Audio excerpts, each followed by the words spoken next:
Hi guys, welcome back to Siya's vlog. അപ്പോൾ ഇന്നത്തെ video എന്ന് വെച്ചാൽ സ്കൂൾക്ക് പോകുന്നതിലൊരു മുമ്പുള്ള വീഡിയോ ആണ്. ഇന്നലെ ഞാൻ വീഡിയോ ഇടണം വിചാരിച്ചിട്ടുണ്ടായിരുന്നു, ബട്ട് ടൈം കിട്ടാത്തതുകൊണ്ട് കുറേ വീഡിയോസ് പെൻഡിങ് ആയി കിടക്കുന്നുണ്ട്. ഞാൻ ലേറ്റ് ഇട്ട് ഗൈസ്, ഇതാണ് എൻ്റെ പുതിയ ഡെസ്ക്. അപ്പം കുറേ കാലം എൻ്റെ ഡെസ്ക് എൻ്റെ റൂമിലോട്ടൊന്ന് മാറ്റണം, മറ്റേ റൂമിലായിരുന്നു. പിന്നെ ഗൈസ് ടൈം ടേബിളൊക്കെ വെച്ചിട്ട് പഠിത്തം തുടങ്ങിയിട്ടുണ്ട്. അപ്പം നല്ല രസമായിരുന്നു. അപ്പോൾ അവിടത്തേക്ക് പിന്നെ ഉമ്മച്ചി എന്തോ ഫ്രിഡ്ജിൽ നിന്ന് എന്തോ എടുത്തുകൊണ്ട് വരാൻ പറഞ്ഞു. രാവിലെ നീച്ചാൽ ഫ്രിഡ്ജിൽ തന്നെ പോവാം. ടൈം ഗൈസ് എത്ര ആയിട്ടുള്ളൂ. ഗൈസ് അവിടെ കോഴി ഇത്. ഇപ്പോൾ ഈ സംഭവങ്ങളൊക്കെ എനിക്ക് ആവശ്യമില്ലാത്തതാണ്. അപ്പോൾ ജനലിൻ്റെ മേക്ക് വെച്ചു. ഈ ചാമ്പക്ക ഫസ്റ്റ് നിറയെ ഉണ്ടായിരുന്നു, ഇപ്പോൾ അതൊക്കെ പോയി, ഞങ്ങൾ കഴിച്ചു. ഇപ്പോൾ പുതിയതായിട്ട് വന്നിട്ടുണ്ട്. നല്ല രസമുള്ള ചാമ്പക്കയാണ്. നല്ല മധുരമൊക്കെ ഉണ്ട്. നമ്മൾ കഴിക്കുമ്പോൾ തന്നെ മധുരം എടുത്ത് കാണുന്നുണ്ട്. അതുകൊണ്ട് എനിക്ക് ഭയങ്കരമായിട്ട് ഇഷ്ടമാണ് ഈ ചാമ്പക്ക. ചാമ്പക്കൻ്റെ പ്രത്യേകത നല്ല വലിയത് നല്ല മധുരം ഉണ്ടാവും, ചെറുത് നല്ല പുളി ഉണ്ടാവും.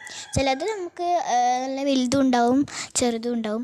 ഇതാണെങ്കിൽ വിരിഞ്ഞപ്പോൾ തന്നെ നല്ല വലുതാണ്, പക്ഷെ നമ്മൾ അധികം നോക്കാറില്ല. ഞങ്ങൾ ഉപ്പിലിട്ടച്ച് ഗൈസ് ഇവിടെ വെറുതെ കിടക്കുന്നുണ്ട്. അപ്പം ഇത്രയുള്ള ഇന്നത്തെ വീഡിയോ. ഇഷ്ടപ്പെട്ടാൽ ലൈക്ക് ചെയ്യുക, ഷെയർ ചെയ്യുക, കമൻറ്റ് ചെയ്യുക. അപ്പോൾ ചാമ്പക്ക തിന്നുകൊണ്ടിരിക്കുകയാണ്. ഓക്കെ, സ്കൂരിയൊക്കെ കുടുങ്ങിയിട്ടുണ്ട്. അപ്പോൾ ഗൈസ് ഇഷ്ടപ്പെട്ടാൽ ലൈക്ക് ചെയ്യുക, ഷെയർ ചെയ്യുക, കമൻറ്റ് ചെയ്യുക. അപ്പോൾ ഇതിൻ്റെ വീഡിയോ അത്രേ ഉള്ളൂ ഗൈസ്. ഞാൻ ബായ് പറയുന്ന ഇടയിലാണ്. ഇവിടെ കുറേ ഇതില്ലേ, എന്താ പറയുക, ഓരോ ഇപ്പം എലക്ഷൻ ആയതുകൊണ്ട് തന്നെ ഓരോരോ സംഭവങ്ങളും ഇവിടെ തുടർന്ന് വരുന്നുണ്ട്, ഓരോരോ പോസ്റ്ററുകൾ. അപ്പോൾ